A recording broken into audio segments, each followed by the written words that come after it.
Great players don't avoid mistakes. They metabolize them. They refuse to dwell. They bounce. Their emotional half-life after an error is about 3 to 5 seconds. It's you, your mind, and the consequences of your choices in the match in that moment.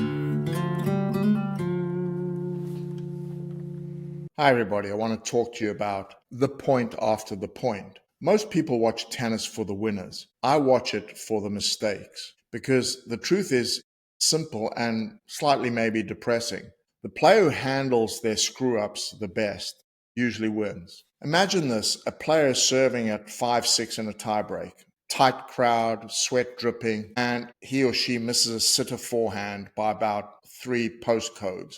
The stadium gasps, the player freezes, and here comes the moment that decides everything. Do they mentally replay the miss like a bad home movie, or do they reset for the next point? Tennis, as we know, is a brutally honest sport because unlike business, there's nowhere to hide. No teammates to blame, no committee to bury the decision under. It's you, your mind, and the consequences of your choices in the match in that moment. Singles competition strips competitiveness to the bone. Individual performance under pressure is what it's all about. Great players don't avoid mistakes. They metabolize them. They refuse to dwell. They bounce. Their emotional half-life after an error is about 3 to 5 seconds. Business leaders, however, can indulge in the luxury of stewing on something for months. People can call that reflection, but most of the time it's just sulking in a suit. The inner game of tennis is about a player is the same as the inner game for a CEO. Same cast of characters, doubt, nerves, distraction, the temptation to catastrophize. The ability to reset quickly after a setback is usually the difference between winning and collapse. Lose a point, lose a deal, lose a quarter. It's the same test. Can you hold your nerve and play the next point clean? But here's the twist that very few people expect. Even in tennis, which is probably the loneliest sport on earth, nobody actually wins alone. Behind every player is essentially an army.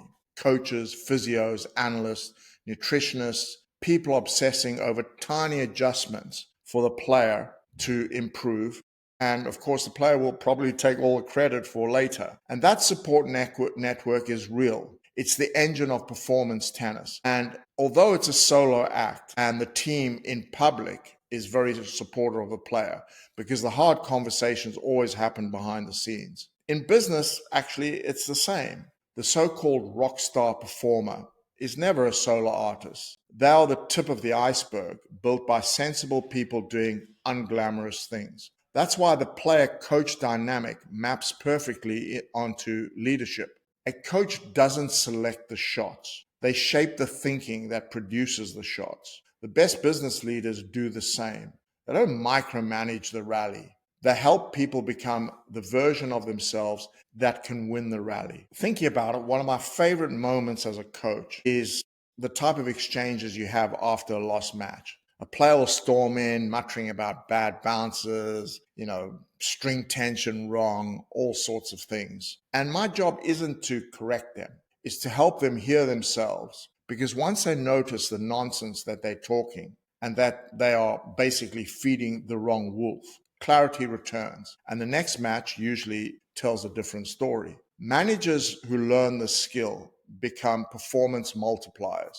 They stop talking at people and start coaching them. They create trust, not tension. And suddenly, the individual sport of business becomes a partnership in performance. In tennis, even in doubles, where trust and communication are the oxygen of a team, the same principle holds. One badly timed shout and you're both lunging for the same ball. You see the exact same thing in companies. Two smart people chasing a project from different ends because nobody bothered to talk. So here's the lesson to take into your next meeting. Success in sport and business rests on 2 pillars. Firstly, personal resilience. The discipline to recover fast and stay composed under pressure is huge. Secondly, performance partnership. The ability to collaborate with people who sharpen you, challenge you, and help you rise when you wobble is essential. If you get both these things right, and the wins come faster. If you get both these things right, then the wins will come faster.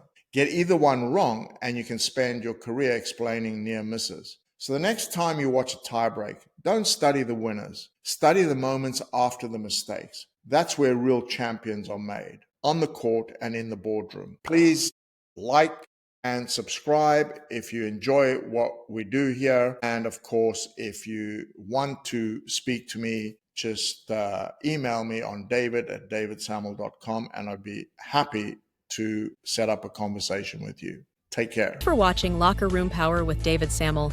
If you enjoyed the episode, hit subscribe and leave a comment on your favorite platform. See you in the next one.